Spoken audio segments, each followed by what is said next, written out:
Так, анан концепцияң тамдагандан кийин концепцияңды эмнеге карата тамдайсың да? Портрет клиента деген болот.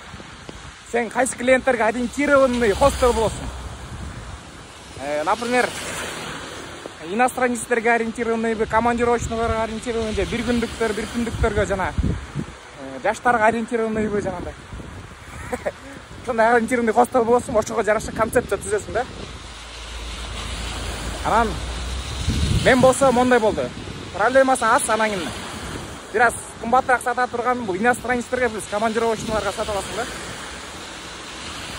Анан болсо иностранецтерге ориентированный концепция ойлоп табыш керек, ошолорго жага турган.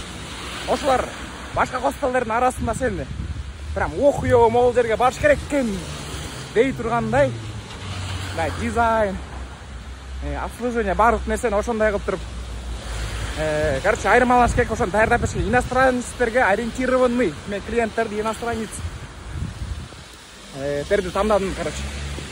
Ошондой эле, жана Airbnb, Booking'те фотону караганда, эмени караганда жанагындай отзывдарды караганда, вах, ошол жака барыш керек ким деген болуш керек да.